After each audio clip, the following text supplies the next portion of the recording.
Good afternoon. This is Jack Rogers, Editor-in-Chief of Business Facilities Magazine, working from my home in Wayne Township, New Jersey. I want to welcome everyone to our first COVID-19 response and recovery webinar. Before we get started, I know that everyone who's listening today wants us to take a moment to express our gratitude to America's healthcare workers who are waging a courageous and determined fight on the front lines against COVID-19. We thank all of these heroes. Today's webinar, Rethinking the Global Supply Chain, is sponsored by the Berlin Business Office. The Berlin Business Office supports economic relationships between Berlin and the United States.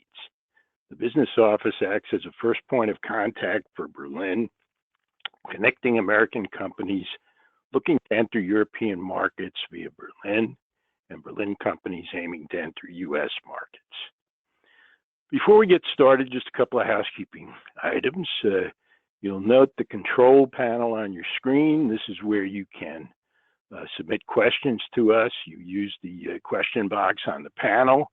You can send your questions in at any time, and we'll try to answer as many as time permits. Also, if you note the orange arrow on the left side of your control panel, that's the button you use to either expand or collapse the control panel, and obviously to ask questions, you have to have the panel expanded. If at any time you experience technical difficulty, please send a message to us through the question box, and someone on our team will answer you privately. And now I'd like to introduce today's speaker, who is joining us from her home in Northern California. Rosemary Coates is the Executive Director of the Reshoring Institute and the President of Blue Silk Consulting. She is a seasoned executive with an MBA and 25 years of experience in management consulting. Rosemary is also a best-selling author of 5 books on supply chain management. She's got considerable international experience and has worked for extended periods in Asia and in Europe. As part of her work at the Reshoring Institute, Rosemary assists clients in manufacturing site selection. Good morning, Rosemary. Hi, good morning. I was saying good morning because you're in your home in Silicon Valley. Yep, it's a beautiful morning here too. Lots of sunshine and probably be in the 70s today. All right, well, we're all going to picture that while we talk today. We've got a very large subject to talk about. The COVID-19 pandemic has caused a cascading series of disruptions to the global supply chain, and it's forcing industries to rethink their manufacturing and logistics strategies. And just one example is the tremendous disruption to the supply chain in India and China for pharmaceuticals and medical equipment. Having shortages of medicine and medical supplies in the middle of a public health crisis has really opened everyone's eyes to the national security implications of having the supply chain for these critical items overseas. And so we're already seeing a push for the reshoring of the supply chain for pharmaceuticals and medical equipment. And that brings us to our first question. For Rosemary, will the supply chain disruptions caused by the COVID-19 pandemic accelerate the reshoring of manufacturing? Well, I would say we certainly hope so. We're always hoping and looking and pushing for manufacturing, at least part of manufacturing, to come back to the U.S. We think that it is important to know from our research that the growth of the middle class and the dependency of the middle class on manufacturing is very important to our economy. So we'd like to think that it will drive manufacturing back to the US, but the bottom line is that reshoring is an economic decision. And in order to make that decision, you have to make the economics work. And so it takes some real effort to evaluate how you can extract cost out of your supply chain and your manufacturing sites to be able to make the economics work. I think another aspect to the pandemic. I mean, after the trade wars with China and then the pandemic on top of that, there's particular interest and emphasis being placed on the whole medical supply chain. So looking at PPE, respirators, are items that potentially could be manufactured in the US. And so there's going to be a lot of emphasis, I think, placed on that in the near future for reshoring some of that manufacturing. But the bigger thing and the longer term thing is the repatriation of drugs and the development of the basic raw materials for drug manufacturing. That's really important, and I think quite worrisome to most of us as Americans. So I think we'll see some of that coming back as well.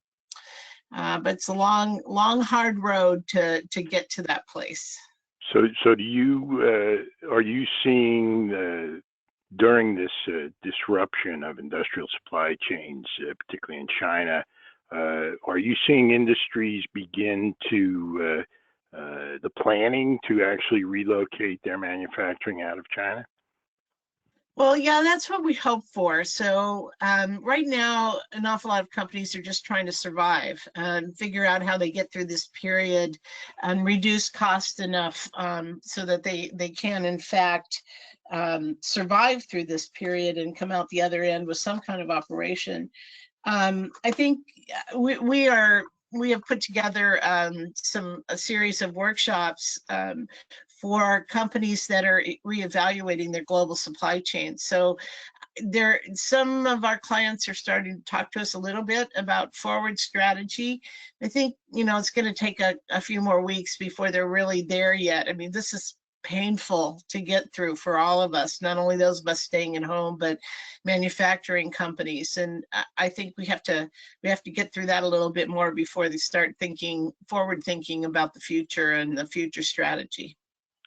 Well, we're getting some questions from our very large audience today, and we're very happy that so many people were interested in listening in. But it goes back to something we were just discussing about all being shocked to discover that we could have shortages of critical medicine in the middle of a public health crisis. So our question from Brian is, do you foresee the U.S. government designating certain sectors, for example, part of pharma, as national security assets that in fact require these industries to be reshored? Well, that's a really good question. I'm not sure. I think that's in the best interest of the country, but I think there is always some hesitation by the U.S. government to force manufacturing or industry to do anything in particular. So, we might, on the other hand, see some incentives for that happening. So incentives for pharmaceuticals, for example.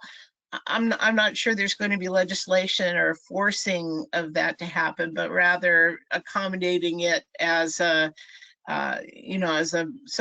some kind of benefits, like tax benefits or some sort of long-term tax break or some other financial benefit. I would agree. I think probably the best example of how this might play out is if you look at the history of our military procurement for some of our most classified weapon systems. A lot of these systems use rare earth metals that are sourced in China. So we're building weapons to stand up to China's army, but they're providing us with the raw materials that we absolutely need, stuff like tungsten I know a lot about rare earth manufacturing and mining because I do a lot of work with electronics companies. I live in Silicon Valley, so it's sort of a natural match. But yes, rare earth is a Achilles heel for us, for sure. About 90% of rare earth elements are mined in China, not because they're not available everywhere. The rare earth elements are found everywhere in the earth, but there are There are mining techniques that are dirty. Oh, yeah. They just really are rough on the environment. And so most of that takes place in China, particularly around northern China near Mongolia. And that, as a result of that, it's hard to develop the economics and the environmental profile to manufacture rare earths in other places around the world. So, so we're buying almost everything from China, and if China decides to cut off the spigot of rare earth, we're going to be in bad trouble for all Well, kinds. what this also illustrates is that it's not like we can just flip a light switch and pull these supply chains out of China. I read somewhere that the electronics components manufacturer Foxconn is basically the Chinese factories of Foxconn are the prime suppliers for you name just about any huge high-tech company in America, Apple, Intel. They're all getting components from Foxconn. Yeah. Well, which really leads us. I'm sorry. Go ahead. Foxconn is a final assembly company, but yes, and you'll see even Foxconn is starting to move some of their factories out of China to other places around the world. India is one that they've targeted. There's some in there. No, so actually, Foxconn is a Taiwanese company. So they are moving some of their factories in different places for assembly. But yes, you're right, and the dependency on Chinese supply chain is deep and wide. And I think it's kind of the wrong idea to think of it as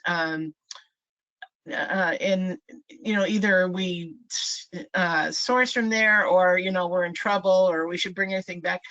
I think really the perspective is you have to think about the global economy. I mean, we're part of the global economy now, and while I agree we shouldn't be overly dependent on China or any country for that matter, we also don't want to shut off some of those relationships either. It's not good for companies to just shut down what they're doing in China if their market is there. So, if the Asian market is growing by 14% or so, you have to take that into consideration, and that's a big part of your revenue. And so maintaining some manufacturing there is probably the logical thing to do. And I've run the Reshoring Institute. I would love to see lots of manufacturing come back to the US, but you can't just evaluate that in a vacuum. You have to think about the whole world and the interaction and the interdependencies of global supply chains. I think we should also point out that right now, everybody is in uncharted waters. I mean, we're discussing this crisis as if, and I'm not. When I say we, I'm talking collectively. All of us. We want this to fit into a narrative that has a beginning and a middle and an end that we can recognize. But as we're seeing from the outbreak, different places have different peaks at different times, which means that the recovery, or at this point we'll call it reopening, is going to take place at different times in different places. And what this is going to do to the global supply chain in terms of causing bottlenecks, and of course, as you mentioned before, it's all tied to the economic conditions, which we know are not going to be too great for at least the near term. And we were discussing this before we came on. There may need to be some unprecedented international coordination and cooperation in terms of bringing manufacturing back. And we like to say that this is not your grandfather's manufacturing. We say that a lot.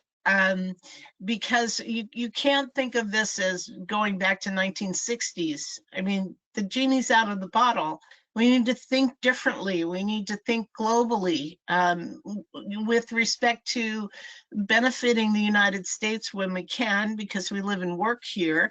And obviously we want our economy to be strong, and we want the right things to happen in the business environment in the US. I mean, I think that's common thought across political lines and across economic lines and so forth. However, the reality is we live and work in a global economy, so we have to think differently about the way we optimize our supply chains, the way we source. I mean, it is infinitely more complicated than it was 50 years ago. And if we talk about the level of cooperation that's going to be needed, well, here's just one example. Imagine the different trajectory this pandemic would have had if there was simply an international treaty that enabled, let's say, the World Health Organization to order a shutdown of air travel, a temporary shutdown of air travel. Yeah, it's not too far-fetched to say that might have cut the virus off at the pass, but do we learn that lesson, and do we have those forms of cooperation? But as we were discussing before, we were getting into specifically related to China. We want to know what are some of the concerns that companies who are currently sourcing and manufacturing in China, what should they be paying attention to when they decide to leave China? And then the corresponding question is, can China recover its position as the world's factory? Yeah, so leaving China is a very interesting topic. So in my background, prior to running the Reshoring Institute, which we started about 5 or 6 years ago, I was helping lots of companies offshore to China. I've spent 15 years in the manufacturing environment in China, helping companies stand up factories and move sourcing there. So I'm very familiar with it. And so a little bit of background: during the 2012 presidential election, both Mitt Romney and Barack Obama were China bashing like crazy. And for me, this is, what I was doing for a living, right? So, it was kind of embarrassing. I'm like, oh man, I can't tell anybody what I do for a living. But out of that gruesome discussion with executives about could they potentially manufacture things in the US? And once again, it's an economic decision. So, we started talking to some of our clients about this and making a case for at least bringing some manufacturing back. And that's how the Reshoring Institute was born. But just leaving China and saying, we're going to turn off the lights and lock the door and pack up and move back to the US or to some other country is, really naive way of looking at it. It's difficult. So let me give you some examples. If you have sent machine tools and dies and equipment to a Chinese factory, and then you've taught them how to produce your goods, or even if you were just sourcing there and you have given them specs to produce some product or another, and you decide to leave, the Chinese aren't going to go to sleep at night and wake up in the morning and have forgotten all that.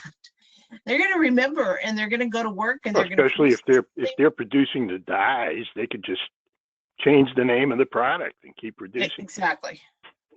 They're going to produce the same product and compete with you under a different label worldwide. So that's how Google became Alibaba. Yeah.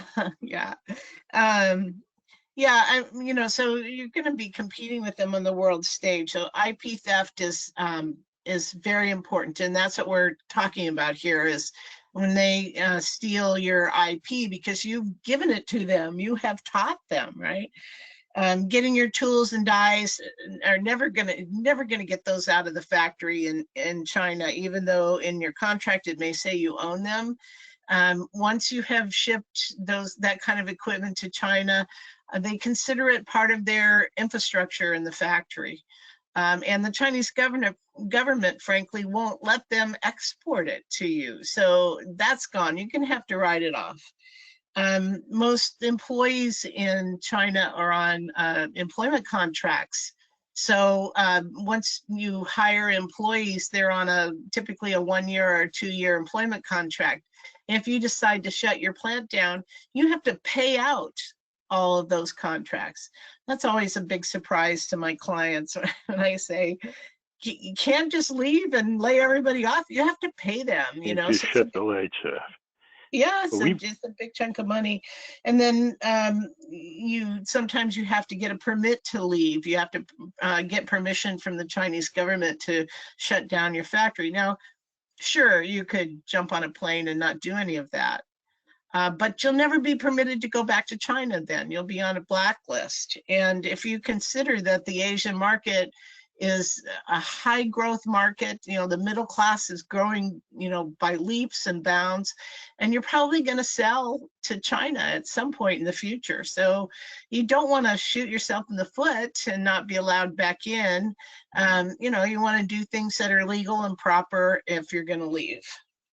Well, we have a question here from the audience who sort of wants to look at it from the other side of the coin in terms of some advantages, technological advances that might actually facilitate more reshoring. And the question is, do you think the use of robotics and artificial intelligence and other productivity improvements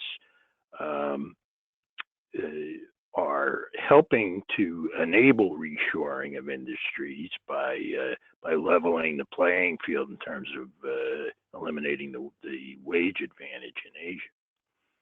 Yes, absolutely. So here's the thing. You have to look at your products and determine how much labor content is in them.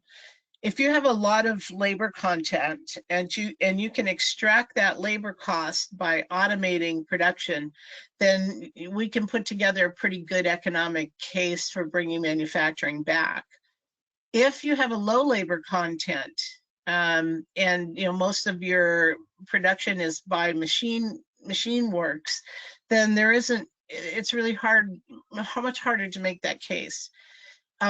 Improving productivity in the US by automating production lines, the use of IoT, the use of 3D printing, the use of artificial intelligence are all important aspects of making that economic case. But, you know, once again, I don't want anybody to forget that making these decisions are typically economic decisions. So, you know, one of the things that we do is work really hard with our clients to figure out how they can extract those costs and make the economics work in the US. And so whoever asked the question is absolutely correct. The introduction of advanced manufacturing tools is key to extracting labor and other costs out of your production environment and making a good, strong economic case for manufacturing here. And once again, and I, you know, just to bring it into the context of this global crisis that we're all going through, we probably should not forget that and not getting into the question of whether somebody who had the disease is actually has any kind of immunity, but I don't think it's a stretch to assume that that China may get its manufacturing network up faster than the other countries that are currently in the middle of it, like the United States. And because there is so much interconnection between the components of just about anything that is manufactured today. We were talking before about when everybody was looking at NAFTA and the focus was on automotive assembly plants in Mexico. Well, any car produced in an assembly plant in North America, the parts have probably crossed both borders, Canada and the United States and Mexico and the United States, several times before the the finished product is produced.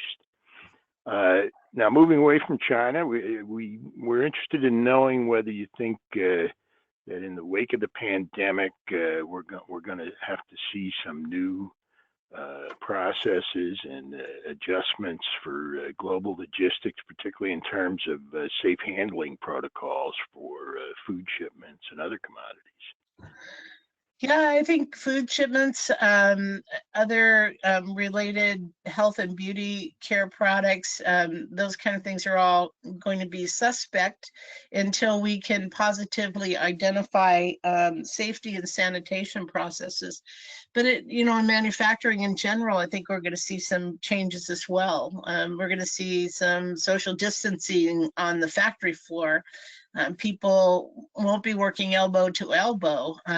We may see the use of masks and other PPE for any kind of close working environment. We're likely to see air filtration systems be required so that germy air or dirty air is filtered out of all kinds of working environments, not just in the factory, but offices and so forth. And hopefully that's, good for us in terms of our health.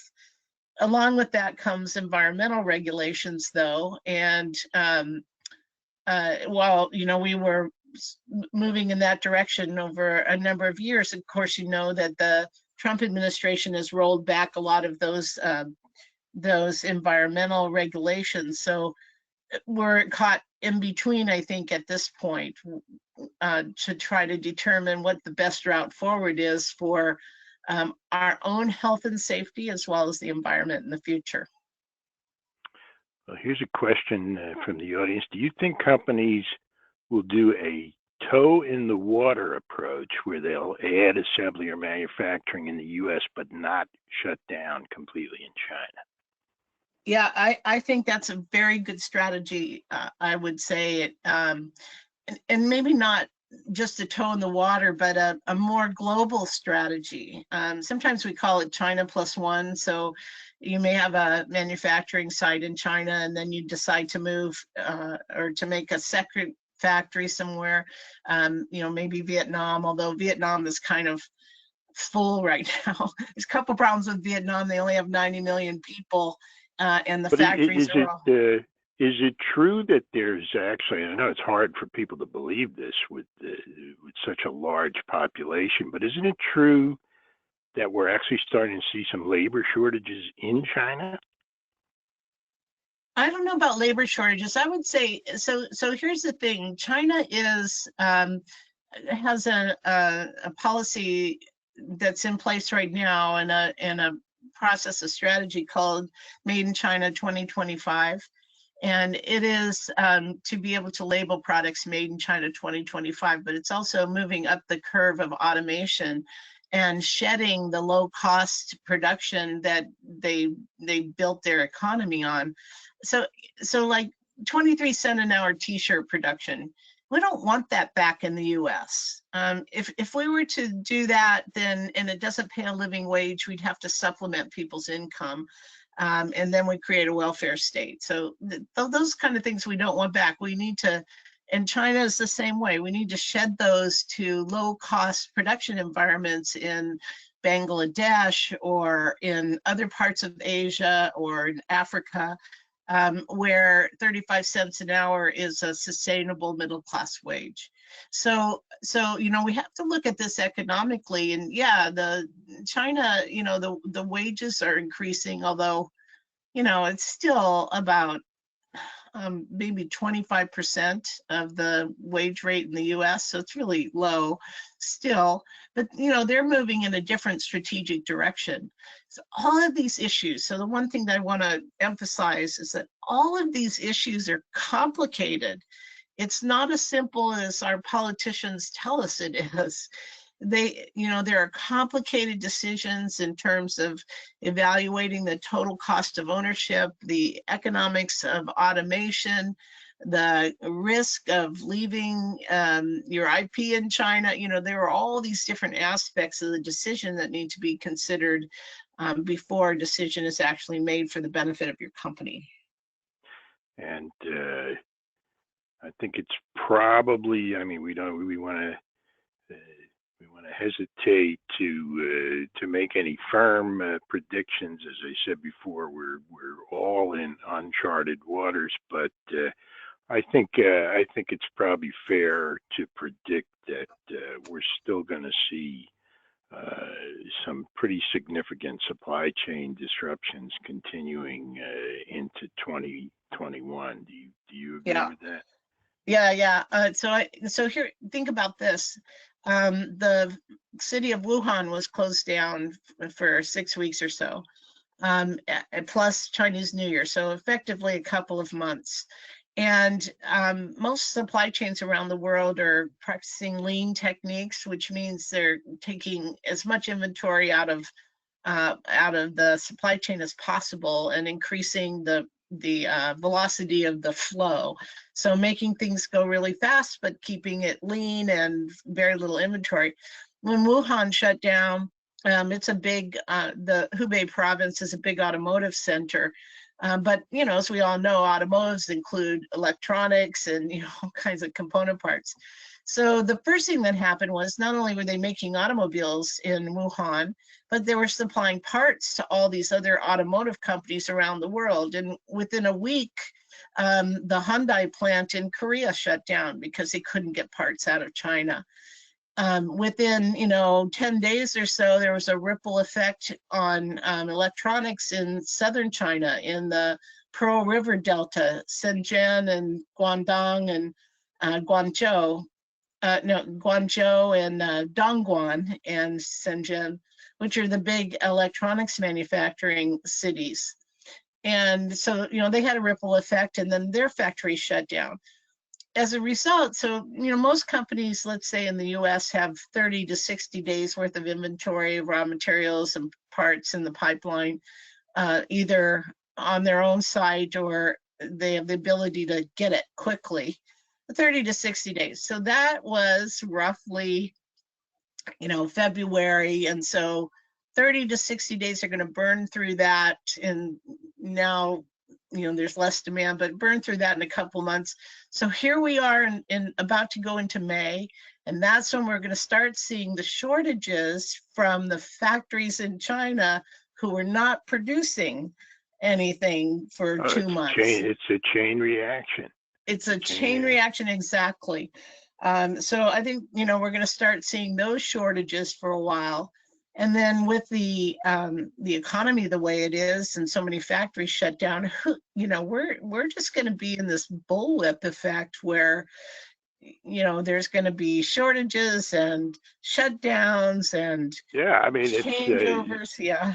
We have to keep reminding ourselves, and it's hard because you're almost numb because we're in the middle of this terrible crisis, and I mean it's literally it's a war. If you work in the healthcare sector, you're in the middle of a war and you're on the front lines.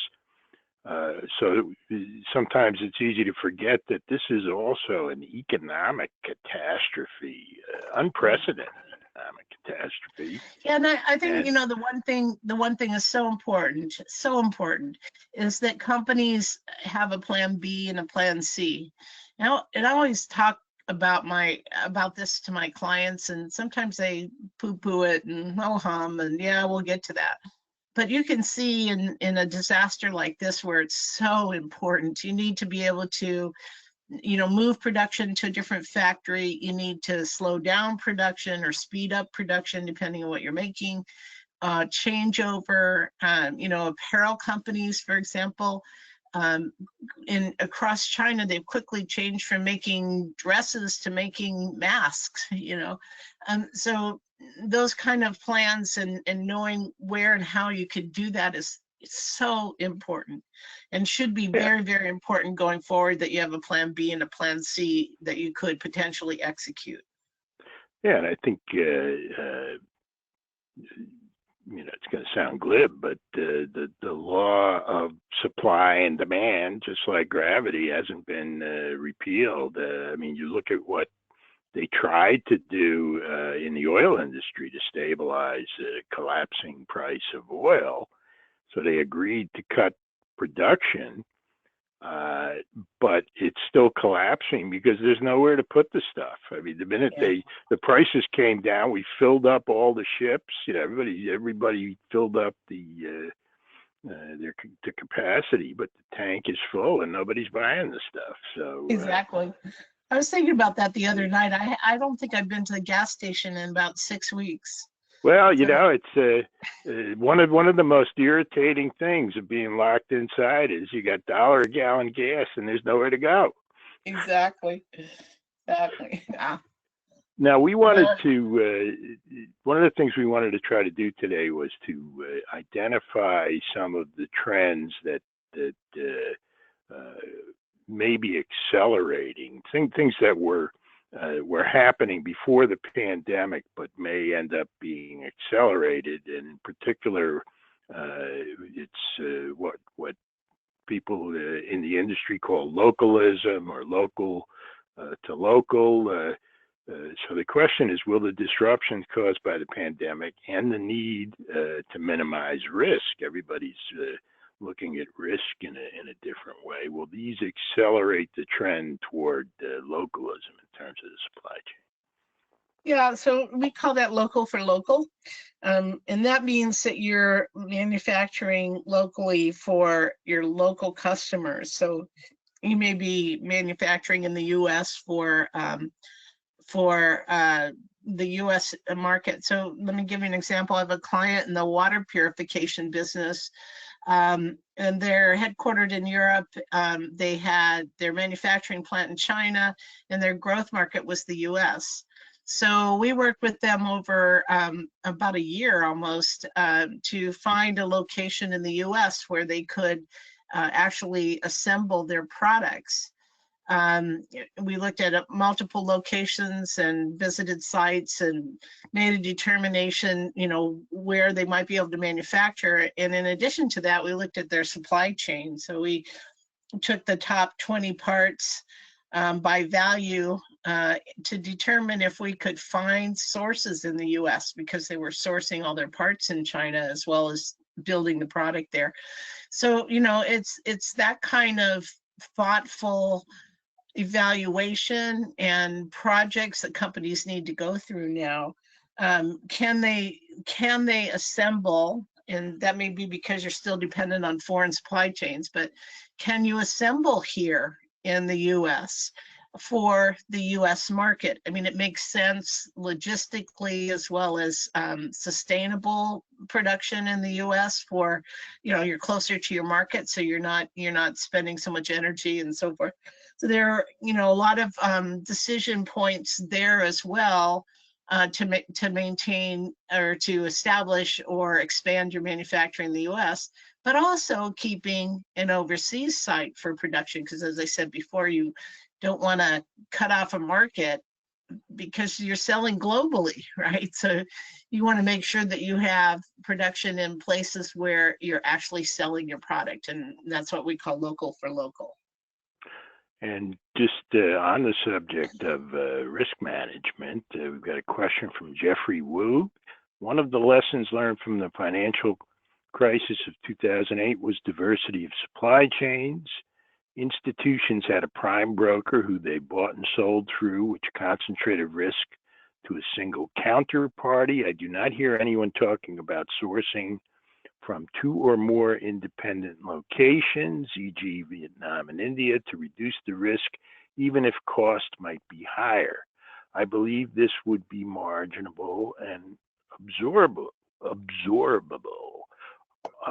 Are more forward-thinking companies looking at diversification as a risk management practice? Absolutely. You're absolutely spot on right. What I think is happening is you know, procurement has gone through all kinds of different ideas over the past 25 years or so. In some cases, you know, there was emphasis placed on single sources and developing those sources and so forth.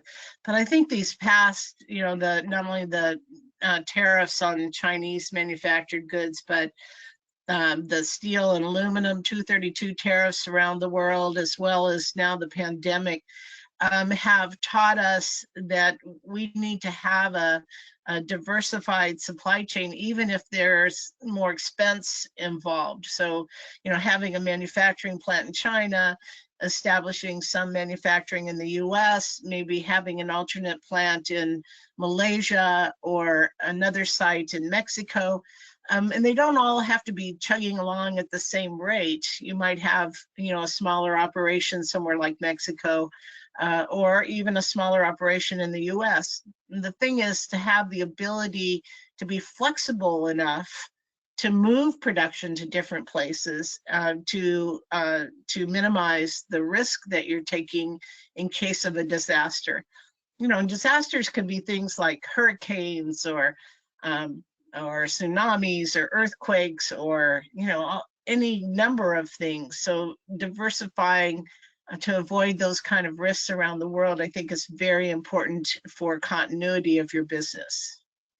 But you feel that the trend of local for local is going to continue to grow. I don't know if we can call it the wave of the future, but it's the factors that were moving supply chains in that direction are going to continue to be strong. Yeah, you know, I hope so, as long as we can make an economic case for it. You know, to me, rebuilding the strength in our middle class in the US through manufacturing is really important. So manufacturing has a 1.4 times multiplier effect on local economies. And by that, I mean, when you put a person to work that pays a living middle class wage in a manufacturing plant, they then live like a middle class person, and they buy houses and cars and big screen TVs, and they remodel their kitchens, and they send their kids to college, and all of that fuels the economy. They, you know, eat out at local restaurants when they're open again. But, you know, all of that fuels the local economy. And so it's to focus on manufacturing is really important. You know, that's why most politicians always have jobs as one of their primary campaign platforms, jobs, jobs, jobs. And it's because it has this manufacturing effect. The kind of jobs we want to bring back to the US, as we talked about before, are more automated jobs, jobs requiring more skills. So instead of, you know, putting pegs in holes, now we want to have a manufacturing person who knows how to run a robot that puts pegs in holes. And those are, you know, different kind of skills, and they pay better. They're better paying jobs. They're cleaner. You know, there's all kinds of benefits to it. So, so yeah, I mean, the bottom line is we want to think through all those alternative ideas instead of just reacting like so many companies did in the past. And one of the services you provide at the Reshoring Institute is to model the costs of projects that are involved in reshoring manufacturing operations. Yeah. Is it too early to say whether you're going to have to adjust how you calculate the risk factors based on what we're going through here? I don't know about calculating the risk factors. I think so. Total cost of ownership models, there are zillions of them out there. You can search on them and find one. What we've found, though, is even though we have our own TCO model, is that every company is unique. And you can't really, it's really hard to use a generic model and say, you know, my model is the same as the manufacturer down the street that's manufacturing something different. Every company is unique, so you need to add your unique aspects of the model to your evaluation.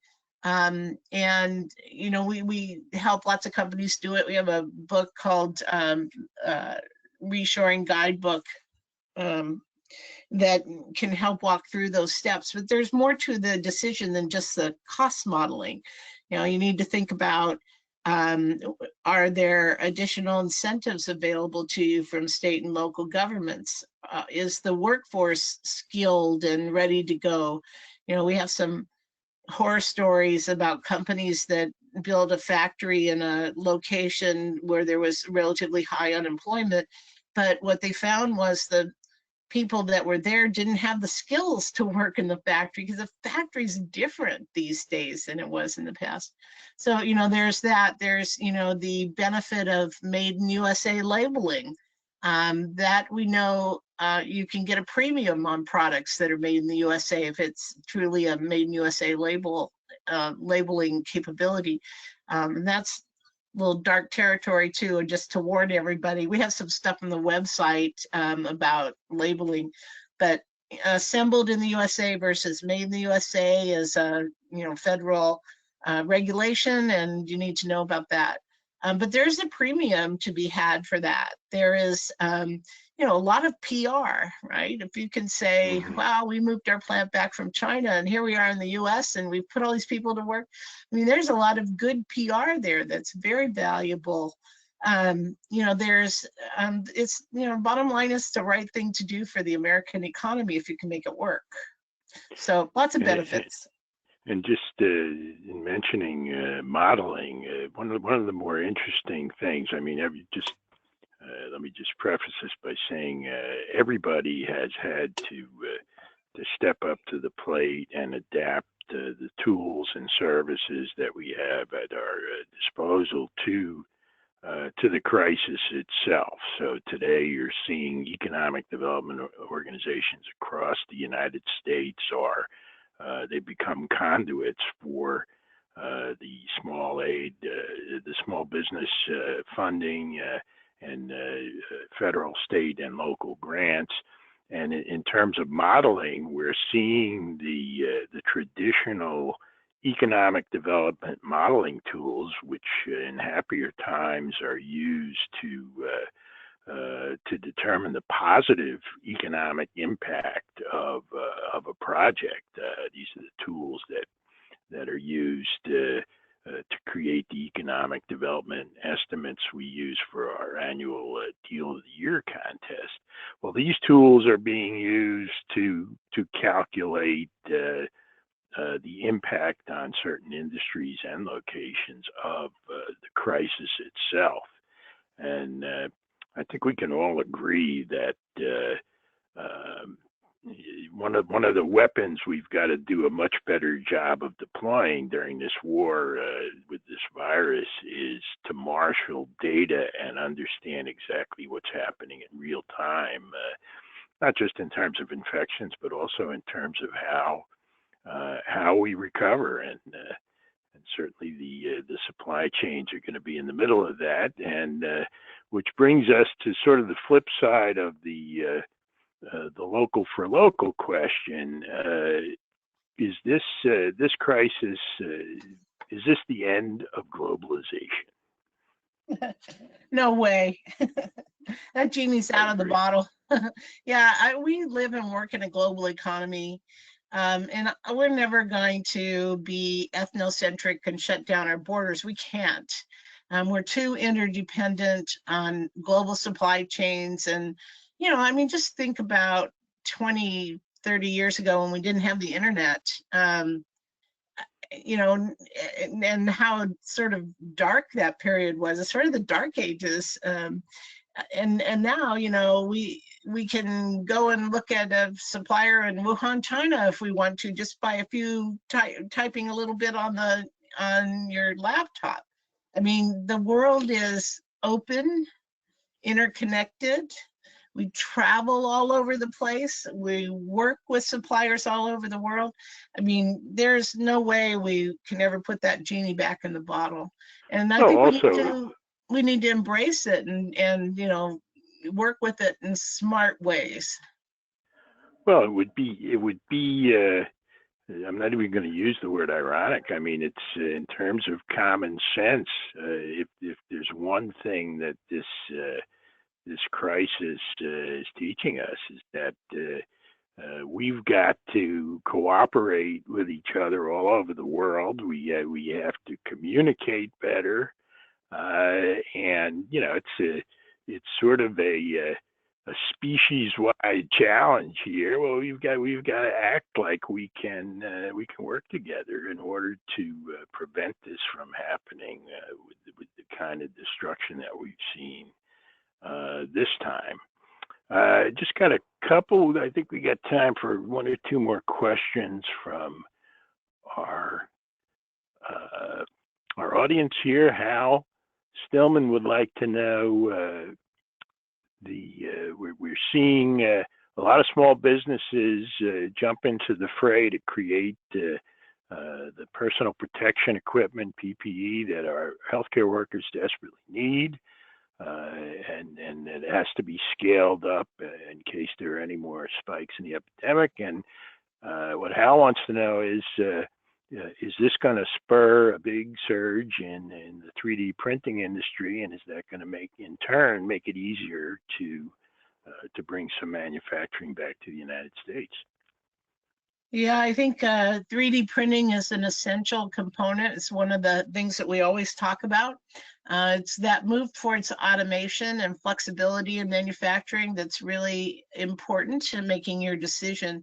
So yeah, I think 3D printing, has been really a good thing and a good way of producing parts that are non-standard. It's got lots of applications in a manufacturing environment, but no, I think it's going to really take off now that people have seen the benefits of it real time. I think that's an industry that's likely to grow and be very important as we move manufacturing back to the U.S. And the last question here, and this is sort of it's almost a Jeopardy question. Can you list the top 5 risks of leaving China? And Jim Langhenry starts the list with wages and IP. Yeah, so I think the biggest risk is definitely IP theft.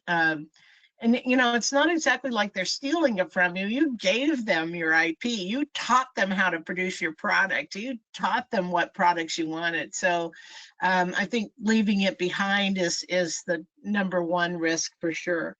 The number 2 risk is leaving appropriately so that you can come back if you need to or when you need to.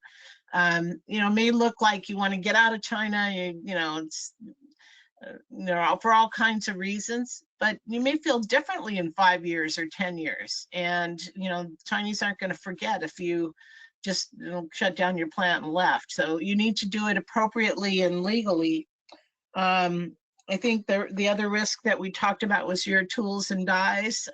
You need to think about writing off that. Sometimes these are hundreds of thousands of dollars of investment that you planned on getting back and using in your manufacturing plant here. And I think that's a stretch.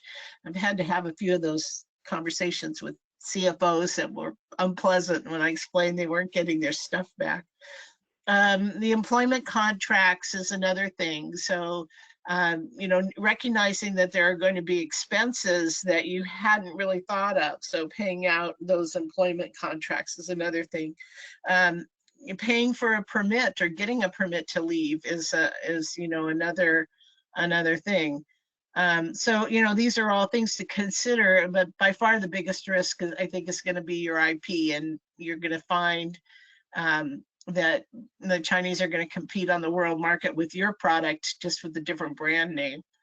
In earlier days, I used to coach clients to never produce your latest model in China.